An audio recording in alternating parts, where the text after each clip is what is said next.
తొందరగా ఈ ముఖ్యమంత్రి ఏది తెలియదు ఏదేదో అడ్డమైన పనులు చేసుకుంటా లక్షలు కోట్లు ఓడగొట్టుకుంటా హెలికాప్టర్లో తిరుక్కుంటా ఆ ముఖ్యమంత్రి తెలియదు ఓ ముఖ్యమంత్రి ఓ మంత్రి అంటాడు ఎలక్షన్లు ఉన్నాయంటాడు మళ్ళీ తర్వాత కాదు వేరే డేట్ అంటాడు ఈ సీతకు వచ్చి ఆ డేట్ అంటారు వీళ్ళకే సహనం లేదు మంత్రుల అవగాహన లేని మంత్రులను పెట్టుకున్నాడు అవగాహన లేని ముఖ్యమంత్రి అయిండు ప్రజలను మభ్యపెట్టుకుంటా ప్రజలను దోసుకుంటా రోజులు గడుపుకుంటా 5 స్టార్ హోటల్లో కూర్చుంటా 5 స్టార్ ఢిల్లీకి అటు ఇటు సంచులు మోసుకుంటా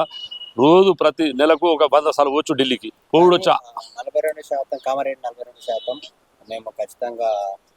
ఇస్తామని చెప్పేసి అన్నారు. కానీ అమల్లోకి రాలేదు. అమల్లోకి రాకముందే స్థానిక ఎన్నికలు కూడా రాబోతున్నాయి. దీని గురించి మీరేమంటారు? ఏం లేదండి ఏం రావు ఏమి ఇయ్యడు ఏం పోడు రైతు బంధు అన్నాడు సగం ఎత్తాడు ₹1,00,000 రుణమాఫీ చేస్తాడు ఏది చేసులేదు ఎవరికి వచ్చేది లేదు జేబులో రూపాయి లేదు. నేను కూడా ఒక రైతు నాకు కూడా సన్నకారు రైతు నాకు ఇప్పటివరకు రూపాయి రాలేదు సారిదం వల్ల మాకు ఎన్నో పైసలు వచ్చినాయి సార్ మాకు కూడా రూపాయి వస్తలేదు మన్ను లేదు మేము ఇంత చదువుకున్న వాళ్ళమే టింగు అని అంటాడు ఎవరు మన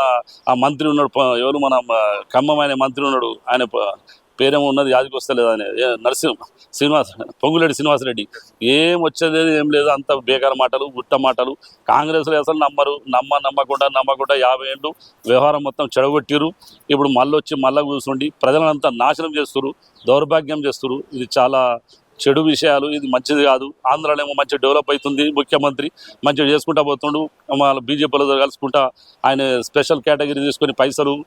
మన ఏంటంటే వైజాగ్ను మంచి డెవలప్ చేస్తుండు అమరావతిని చేస్తుండు ఆయన కనుసైగలు నడుచుకుంటా ఆయన శిష్యులని పేరు చెప్పుకుంటా మొత్తానికి మాత్రం చంద్రబాబు నాయుడు కనుసైగలు ఈ తెలంగాణ రాష్ట్రం నడుస్తుంది మమ్మల్ని అనగదొక్కుతుర్రు మమ్మల్ని తొక్కిపారేయాలని చూసుకుంటారు ఎందుకంటే మంచి డెవలప్ అయిన తెలంగాణ మొత్తం మట్టిలో కలుపుతున్నారు 10 ఏళ్ళైనా డెవలప్ అయిన తెలంగాణను మళ్ళీ 100 ఏళ్ళ వెనక తీసుకుపోయింది రేవంత్ రెడ్డి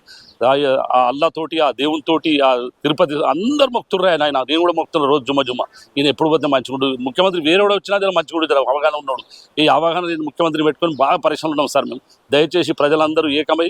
మొత్తం ప్రజలందరూ తిరుగుబడతారు ఆ రోజు దగ్గర పడ్డది వస్తుంది ఆ రోజు ఎవరు రాకుండా ప్రజలు తిరగబడతారు మేము చెప్పకుండా ఆ రోజు దగ్గర పడ్డే రేవంత్ రెడ్డి నువ్వు జాగ్రత్తగా ఉండి బిడ్డ ఇవి పిచ్చి మాటలు మానుకొని పిచ్చి వేషాలు వేయక అన్ని అబద్ధాల కోరి ముఖ్యమంత్రి అబద్ధాలు మాట్లాడి తక్కువ చేయను